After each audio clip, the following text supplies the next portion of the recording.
j'avais envie de revenir avec vous sur un élément, un argument, qui, selon moi, ne marche pas à la défense de ceux qui aiment Ant-Man et la guêpe Quantumania. J'entends totalement le fait que telle ou telle personne ait aimé le film, c'est la subjectivité. Ce n'est pas parce que je n'ai pas aimé tel film ou que j'ai aimé tel film que tout le monde doit être d'accord avec moi. C'est là où cela crée du débat, de l'interaction, et c'est ce qui fait le monde. Tout le monde n'est pas d'accord, et c'est ce qui rend beau les choses. Le fait qu'elles soient aimées ou non. Le fait que tu sois le seul à aimer un programme, que d'autres le détestent, mais que toi, tu es là pour le défendre. J'entends que tu défendes un programme. Mais il y a un argument qui pour moi ne fonctionne pas concernant ce film. Et je sais d'ores et déjà qu'il y a des personnes qui vont attraper ma veste en me disant ouais, alors, si je peux me permettre, Warren ou Landry, comme tu veux. Moi, si je peux me permettre, il y a un truc qui me dérange là récemment. C'est que tu fais des critiques de films, mais tu es toujours dans la négativité. Moi, j'aimais bien quand tu étais dans la bienveillance, quand tu étais dans le j'aime ça, je suis un fanboy. J'aimais bien ça. Maintenant, tu es devenu aigri. J'aime plus trop ça. Excusez-moi de ne pas être à 100% derrière les projets qu'on me vend, parce que je ne mange pas n'importe quoi non plus. Il y a beaucoup de projets que j'aime beaucoup, qui ne sont pas forcément appréciés par tout le monde, et il y a des projets que je n'aime pas du tout, et je le dis. Quand j'aime quelque chose, je le dis. Quand je n'aime pas quelque chose, je le dis. Et je l'ai dit pour Ant-Man et la Guêpe Quantumania, ça s'arrête là. La critique est déjà disponible si vous voulez aller la voir, même si peut-être que vous l'avez déjà vue. Bah, en tout cas, je vais pas donner mon avis sur le film maintenant. Mais juste vite fait, je ne l'ai pas aimé. Je fais partie des gens qui ne sont pas anti-Quantum Mania, qui se trouvent dans la moyenne basse, mais qui en vrai s'en moquent de ce film-là, mais qui auraient été un petit peu plus hypés si le film avait été meilleur. Et c'est normal. Même si j'entends totalement ceux qui sont pro Quantum Mania, qui se disent oui, mais le film, il était bon, etc. Mais encore une fois, l'argument qui ne fonctionne pas et qui ne fonctionnera jamais pour moi, c'est pose ton cerveau, c'est un film Ant-Man. Je suis désolé, mais ça ne fonctionne pas. Ça ne fonctionne pas pour plusieurs raisons. Lors du Disney Investor Day en 2020, lorsque Kevin Feige est arrivé sur nos petits écrans et a dit Ok, Quantum Mania et le méchant, c'est Kang, joué par Jonathan Majors. J'entends totalement qu'on se dise Ant-Man et la guêpe Quantum Mania, c'est un film Ant-Man, faut se poser, etc. Mais là, on te dit que le méchant, c'est Kang. Je suis désolé, mais ton argument, déjà par rapport à ça, il ne fonctionne pas. Dans le sens où Kang, c'est le méchant d'Avengers The Kang Dynasty.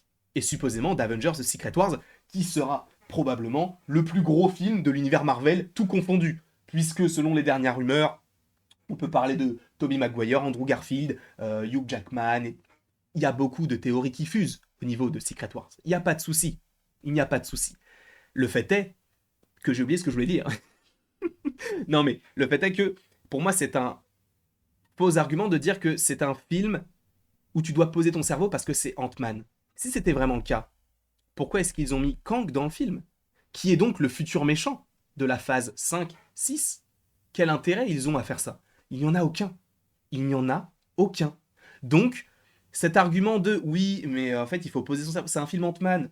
Je vous rappelle, encore une fois, je vais le répéter, mais Ant-Man 1 teasait Civil War. Ant-Man 2 teasait le monde quantique pour Endgame. Et tu vas me dire, oui, mais c'était des teasings. Ok, mais dans Ant-Man et la guêpe Quantum Mania, Kang, oui, il y a un teasing pour la suite, mais Kang, c'est le méchant. Kang, dans la diégèse, sans compter les scènes post-génériques, ce n'est pas un teasing. S'il n'y a pas les scènes post-génériques et tu es totalement extérieur au MCU, tu te dis que Kang, bah, il est mort et on le reverra plus. Mais vu que tu as vu Loki, vu que tu sais qu'il est dans la saison 2, vu que tu as vu les scènes post-génériques et tu sais qu'il y a un film Avengers qui porte son nom, tu sais qu'il reviendra. Parce que toi, tu t'y connais. Parce que tu sais, tu t'es renseigné.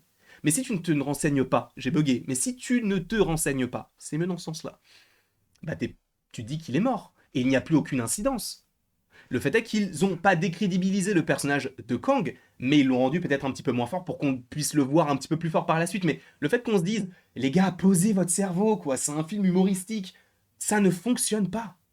Je comprends totalement la stratégie de Marvel Studios de se dire, on va mettre Kang, le futur grand méchant de l'univers Marvel, dans un film Ant-Man. Pourquoi? Parce que les gens ils n'ont pas aimé dans la globalité Ant-Man 1 et Ant-Man et la guêpe. Donc le fait qu'on se dise il va y en avoir un troisième, il faut qu'on rajoute quelque chose d'impactant. Donc si on met Kang, ça nous suffit. Eh ben non, ça ne suffit pas, mais on te le vend comme ça. Et le fait est que je suis d'accord que la toute première bande-annonce nous tease un film un petit peu rigolo. Hein, Ant-Man qui marche, voilà, il fait des petits saluts, genre hey, salut toi, ah, t'as un sac Ant-Man super, ah, à bientôt Spider-Man, ah, c'est marrant. Et après, boum, ils vont dans le monde quantique. j'entends que là, on peut se dire, ah mais ok, donc c'est humoristique, c'est sympa, il y a Kang, c'est très cool. J'entends. Le deuxième trailer, c'est quoi? C'est un trailer épique, aucune blague, que du sérieux. Quel intérêt? Tu nous vends un film comme ça? Pour moi, je dirais pas que c'est mensonger, mais c'est limite le cas. Pour moi, c'est comme ce qu'ils ont fait par rapport à Iron Man 3. Iron Man 3, tous les trailers qu'on a eu par rapport au film, c'est un film épique, un film où tu vas avoir Tony Stark qui va être vraiment mis à rude épreuve, etc. Il a été. Mais quand tu vois le mandarin qu'il est teasé comme étant genre And you never see me coming. Là, c'est un mec qui regarde un match de Liverpool, qui pète dans les toilettes et qui boit une bière. Enfin, voilà. Heureusement qu'après, ils ont rectifié le coach en ramenant Wenwu, joué par Tony Leung, etc., dans Shang-Chi. Jusque-là, très bien. Mais on ne peut pas me sortir l'argument de Ant-Man. Les films Ant-Man, c'est un film genre divertissant, c'est que des blagues. Non, c'est pas, ça fonctionne pas comme ça en fait. Ça ne fonctionne pas. Et certains vont me dire, oui, mais en fait, les deux premiers films étaient déjà comme ça, donc ils sont obligés d'aller dans cette direction. Je peux te citer deux exemples. Deux exemples. Thor. Thor 1, Thor 2 sont des films beaucoup plus sérieux. Thor 3 est un petit peu plus rigolo. Logan, X-Men Origin Wolverine et Le Combat de l'Immortel sont des films qui sont tout public, mais tu sens que c'est peut-être pour viser pour un public jeune adulte, voire trentaine. Logan, c'est un film qui n'a rien à voir et qui est d'autant plus sérieux. Tu vois ce que je veux dire ou pas? Il est interdit aux moins de 16 ans ou 18 ans, je ne sais plus. Ce sont deux univers totalement différents et pourtant c'est la même trilogie. Et j'irai même plus loin, c'est que c'est le même réalisateur entre Le Combat de l'Immortel et Logan. Alors que les deux films sont diamétralement opposés. Donc on ne peut pas me sortir cet argument de c'est un film Ant-Man, ça ne veut rien dire. Ça ne veut rien dire. C'est un film Ant-Man, ils auraient très bien pu faire un troisième film Ant-Man qui soit beaucoup plus sérieux, et là on se serait dit, ok, là c'est stylé. Après certains vont me dire, oui mais en fait c'est peut-être tes attentes qui étaient trop grandes, mais c'est normal que mes attentes soient grandes puisqu'on te tease et on te dit que dans le film le méchant c'est Kang, le futur méchant d'Avengers. Donc évidemment que moi je suis dans le style, ah mais, ah ouais, ok, Kang, c'est la première fois qu'on la voit dans un film, là et en plus il est contre un Avengers, etc. Tu peux pas me vendre un Kang qui se fait battre par des fourmis comme ça. Tu ne peux pas me vendre ça. Ça ne me donne pas envie d'aller voir le film Avengers The Kang Dynasty. Et le pire, c'est que la plupart du temps, quand je vais voir un film Avengers, c'était pour voir aussi le méchant. Là, en réalité, je vais surtout voir le film The Kang Dynasty. Bah oui, bon, quand même pour Kang, mais parce qu'il sera en plusieurs fois, mais surtout pour les Avengers qui seront réunis et voir leurs interactions. Tu vois, c'est. Donc cet argument, encore une fois, pour la millième fois, je ne le comprends pas. Parce que pour moi, c'est un faux argument de pose ton cerveau. Non, c'est un film où normalement il est censé y avoir de l'enjeu, puisque c'est la première fois que tu vois Kang. Si tu explores le monde quantique, là ça n'a aucun sens et aucun intérêt. Et c'est ce qu'on évoquait avec Mathéo dans le 100% Marvel, c'est que la plupart des films maintenant n'ont plus aucun enjeu en fait. À part Doctor Strange in the Multiverse of Madness et Black Panther Wakanda Forever, la plupart des films qui restent, ce sont des films qui sont inutiles à l'intrigue. Je suis en train de réfléchir, mais qu'est-ce qui était sorti en avril 2022? Je crois que c'était Doctor Strange. Après, il y avait Thor. Ouais, bah c'est ça. Parce que du coup, 2 sur 4, donc la moitié, n'ont aucun enjeu. Et pourtant, c'est du Thor 4 et du Ant-Man 3. Thor 4 avec Gore, Ant-Man 3 avec Kang. Et tu les enlèves, ça ne change strictement rien. Et c'est pourquoi, en plus, Bob Iger a fait une déclaration en disant on va peut-être limiter les suites sur les anciens persos. Bah, il serait temps. Parce que si tu nous fais un Thor 5 avec le Hercule qu'on a dans Thor Love and Thunder, bah, ça me hype pas du tout. Si tu nous fais un Ant-Man 4 et que tu ramènes Peyton Reed pour le réaliser, et que tu nous ramènes des personnages qui n'ont aucun sens et qui n'ont aucune évolution dans l'histoire, bah je comprendrais pas non plus.